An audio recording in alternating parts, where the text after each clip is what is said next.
has written itself in NASCAR International Cup Series tradition. Was Lorenzo in first and Connell in second? Let's get underway here in Washington. This is one of the most favorable short tracks in the series. A lot of drivers and fans say that this should be one of the tracks that we should stay on, and it's no question why. Very intense racing last time we raced here, including Bill Edgewater, who managed to finish 7th despite completely flipping over with 5 laps to go. Let's see what kind of chaos ensues this time. It's going to be Anthony Lorenzo who leads lap 1. A lot of drivers like Levante Martin, who qualified in dead last. You also have Huckleberry, LGD and Signs, and a lot of other drivers, especially Ultra as well, who you usually expect to see in the front of the pack, but instead they're running in the back. But right now it's currently the 40 of Jeremy Cotto trying to run his way past Lorenzo, and the 23 of Volio Brown is then disqualified. We don't know why, but he is out of the race.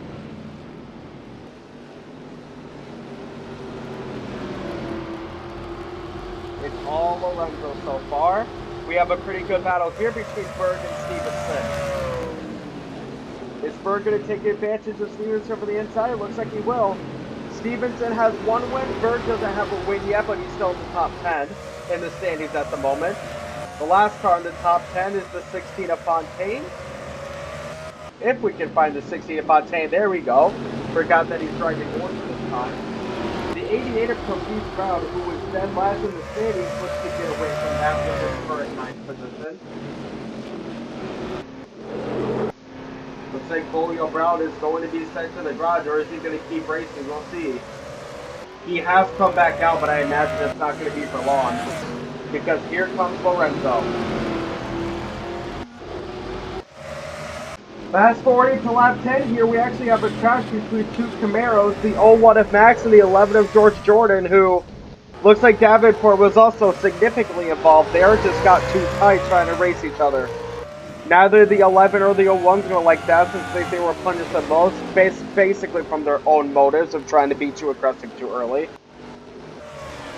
Lorenzo has led every single lap so far. It honestly hasn't been close. Not much overtaking yet, but we could have a chance here between Ross and Hopkins. Can Ross take advantage to go into the inside here? Is he going to hesitate? It looks like Ross is going to hesitate. Tapping the back of the 83, but doesn't want to make a move yet. Is Ross going to make the move now to gain position? No, but here comes Brown, who braked really late coming into that turn, and because of that, he's now in contention to try to get past Ross. He's going to pull up the bump and run on her. Ross goes into the inside to try to pass Hopkins, and Ross looks like she's going to pull it off. And it looks like she will pull it off. Excellent job from Ross there. Probably did so to avoid having to deal with Coquise Brown as well. Ross is still at the quarter panel going into the inside. It looks like that'll do it.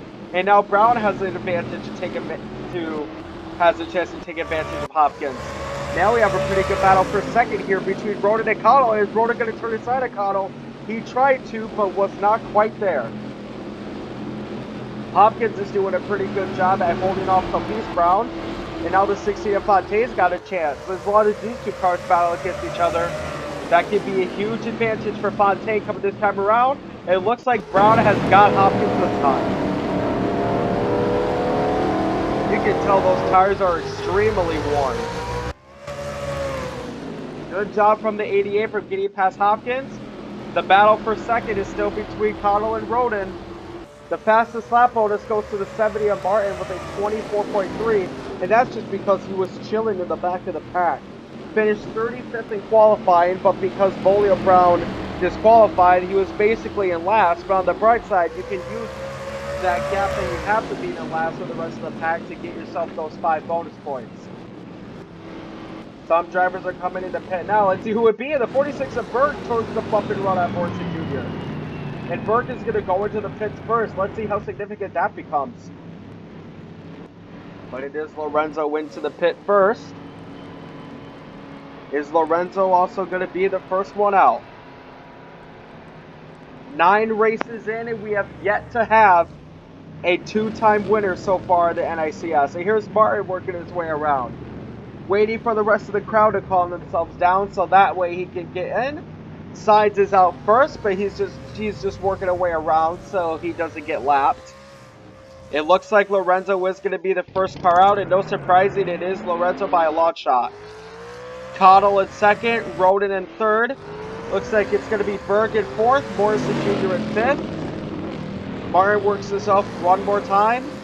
Who's going to be the sixth place car? It's going to be Stevenson, who did a good job at overtaking. Then it's going to be Ross, Hopkins, and Folio Brown. Lap 24, just 6 laps to go. Martin still has the fastest lap bonus. But look at the 91 of Lorenzo. He is 4 seconds ahead of Jeremy Cottle. He is home free at the moment. The last car on the lead lap is Luis Fontaine. A lot of cars got lapped due to slow pitting. The last car in the top 10 is the 83 of Hopkins. You can see that it is completely messed up. Callie Johnson's messed up from the back. And yeah, you can just see that it's very hard to tell where the 83 is. Looks like Mine is looking to make a move on signs, even though both cars are a lap down.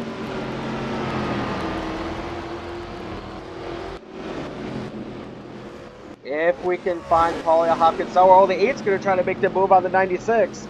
These were the top two drivers back in season 3. Where is that gray Nissan GTR of Talia Hopkins? There she is, and she's got nobody really contending with her for that 10th spot. In fact, do we have any interesting battles going on is the question. It looks like we're going to have a decent one here for 4th. We have a pretty good one here. The battle for 8th between Dorian Sparks and Sony Ross. It looks like we could have another good battle here if we can find them between the 46 and the 10. Looks like the 46 got the best of the 10, so never mind on that. The 91 of Lorenzo is home free at the moment. 3 laps to go. The Napa Allstate 91 Challenger. Looking 9 different races actually, looking to be the 9th different winner.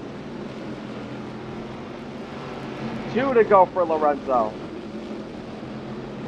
Cottle's working his way past Opsol, doesn't have to worry about the 10 of Morrison Jr. wherever he is. If we find that blue car, Morrison Jr., there he is. It looks like the top 10 for the most part is basically sealed. Ross has got the best of Sparks. But let's get back to Lorenzo, who is just 1 lap away from getting his first career win as a rookie. You can see that Martin actually had some engine issues as well. The 99 of Davenport and the 23 of Folio Brown being down. A lot of cars are 2 laps down, but that's just how chaotic it usually gets here at Evergreen. 1 lap to go for Anthony Lorenzo. Zach Johnson, I assume, would politely say, oh no, Zach Johnson's going to try to turn onto the inside. And Lorenzo looked like he was just going to let it happen, but it won't matter anyway. Because Anthony Lorenzo was going to win here at Evergreen. The 77 of Roden gets second. Gets past Cottle to get second. Cottle in third. Morrison Jr. in fourth. And Stevenson in fifth. The last car of the top 10, no surprise, is the 83 of Talia Hopkins.